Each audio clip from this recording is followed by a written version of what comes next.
covering South Bend, Elkhart, and all of Michiana. This is ABC 57 News at 6.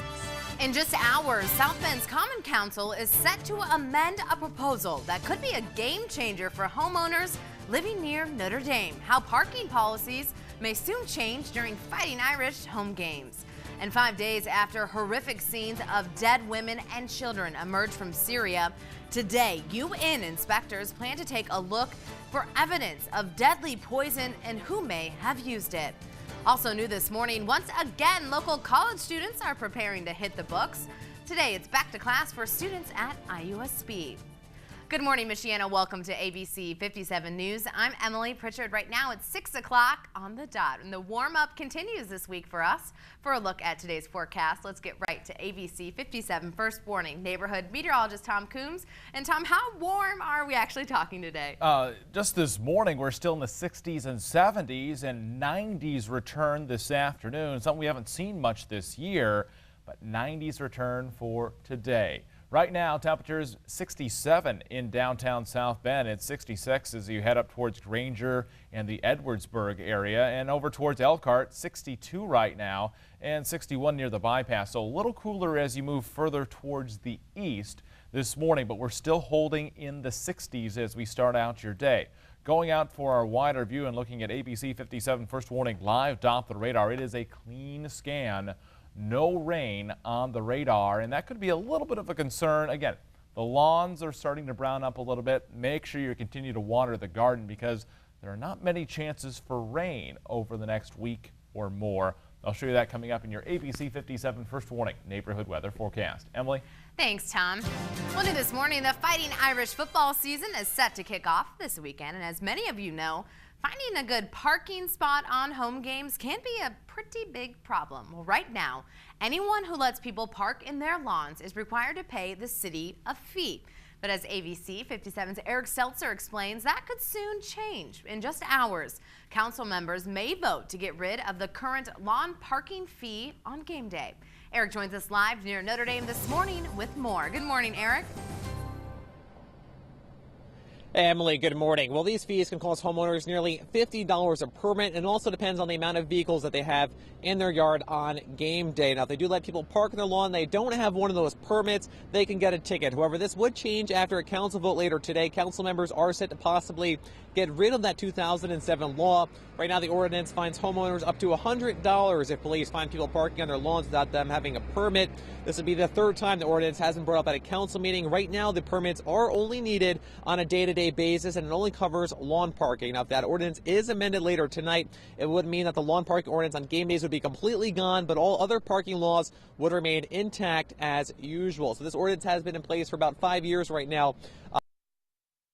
Plus those $50 permit fees, we're talking a lot of money coming into South Bend that they would no longer be getting. Reporting live here at Notre Dame, Eric Stelzer, ABC 57 News. And continuing with the traffic theme, here's an ABC 57 News traffic alert for those of you driving in South Bend this morning. Starting today, Kern Road will close between US 31 and Locust Road.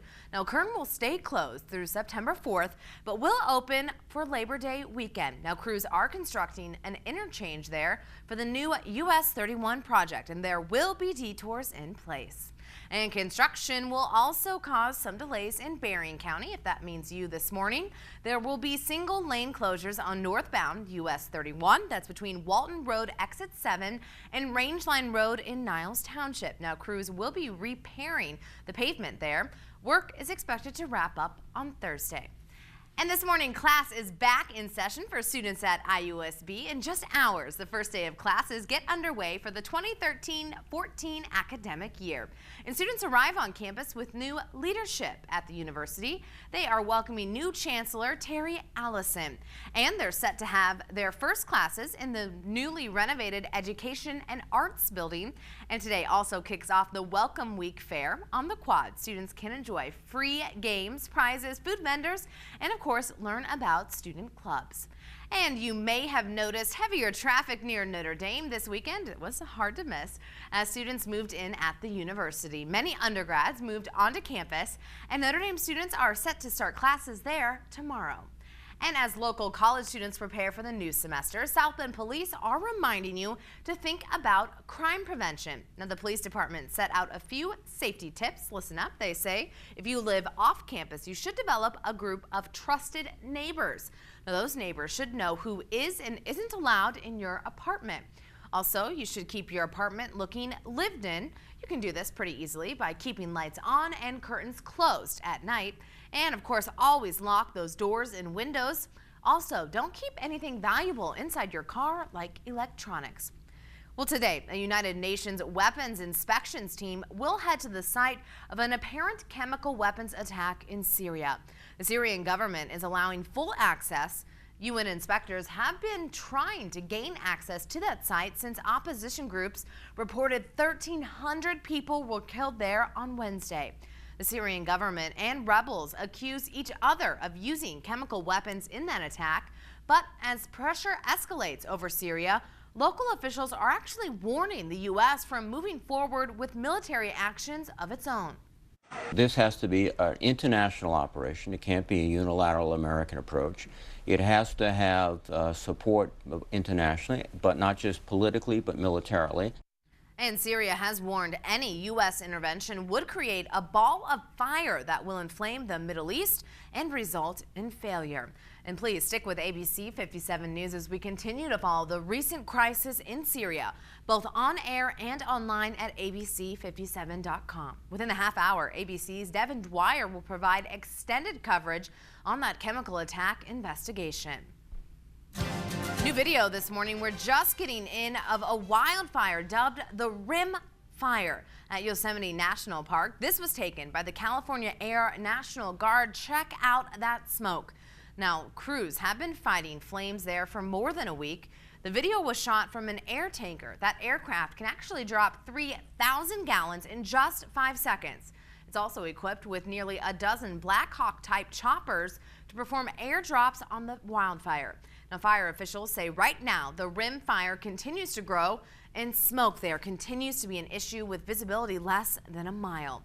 Well, don't panic if you hear warning sirens at Cook Nuclear Plant. It's all part of testing there. Now, unlike its annual spring test, where all sirens run at the same time, this fall those tests involve sounding each siren individually 3 to 4 times for about 30 seconds. Now, this allows the plant to get readings and even make adjustments while ensuring proper coverage and reliability. Now, if there was an actual event, the sirens would sound for a full 3 minutes. The tests are expected to continue for about 2 weeks.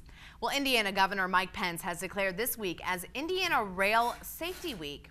Local and state law enforcement and railroad companies are coming together to raise awareness about the dangers of disregarding those railroad crossing laws and trespassing laws. Just last year, there were 106 railroad crossing collisions. 38 people were injured, 17 killed. Developing this morning, police are searching for clues after a shooting in a South Bend neighborhood over the weekend. This happened on Saturday morning on North Johnson Street. Officers say the victim was shot in the arm and hip. At last check, that victim was reported in stable condition. Police say there are no suspects and they're asking for your help this morning. If you have any information about that shooting, you're asked to call Crime Stoppers. Well, 7 of Jerry Sandusky's victims, including his adopted son, have finalized settlement agreements with Penn State University. Now, the amounts of those settlements are confidential. The university faces some 30 lawsuits and has set aside $60 million for payouts.